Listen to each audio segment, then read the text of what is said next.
Excellency, the Executive Governor of Ebonyi State, and the Deputy, all protocol observers, all our priests in the house.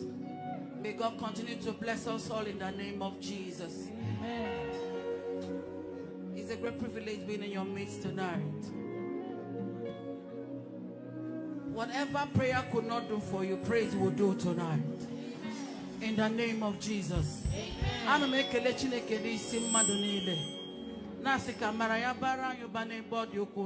Jesus. Amen. Can you just lift your hands there?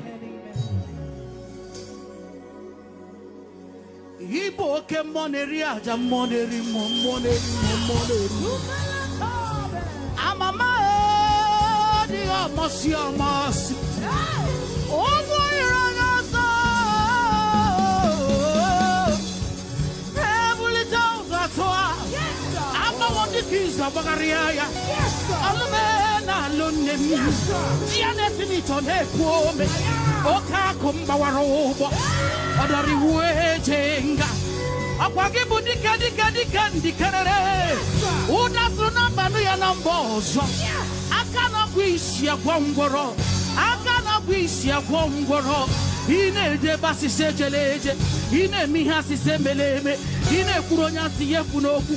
Obro na tine kadre ke mawere kagelu tuara mjito sonye o.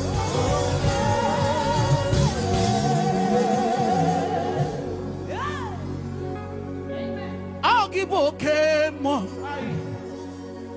monda na tuegu na tuegu.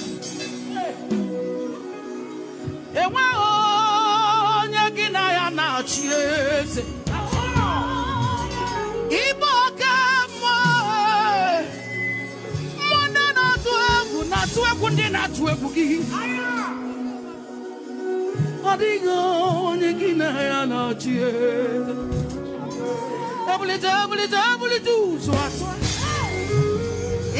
na tuegu na tuegu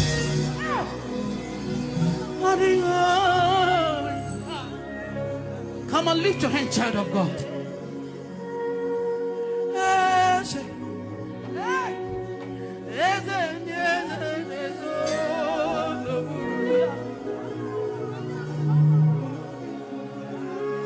Hey boy, lift your voice, lift your voice.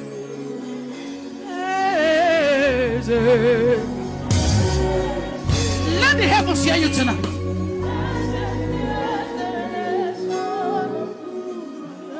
Come on, lift your voice. Let the land of Ebonyi State hear you.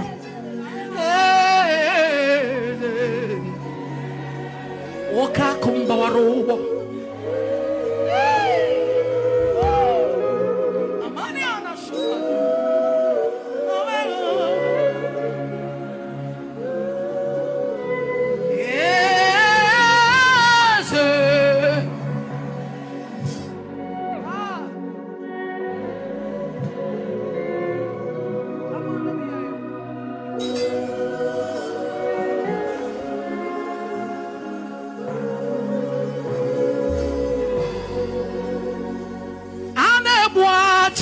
Yes, sir.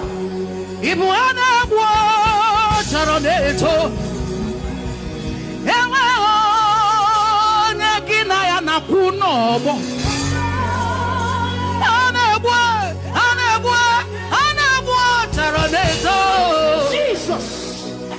Nano Onyegina na zoche. Ilori. Orodo monono maturugola. Ewe Onyegina ya na chieze. Ibo kemo. Monda na tuegu. Adio. Neligwe noa.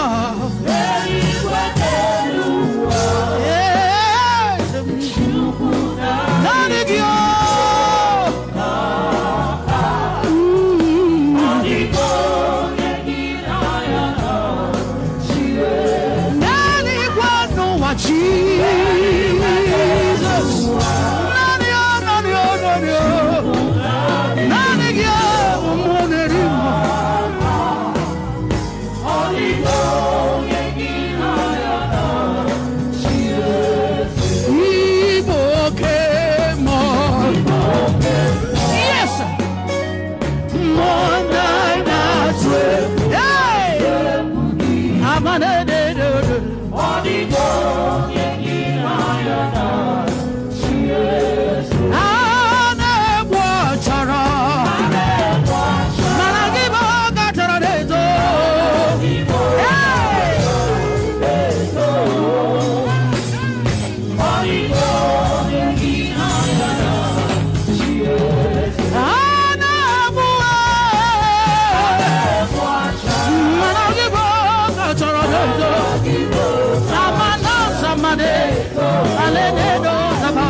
Spirit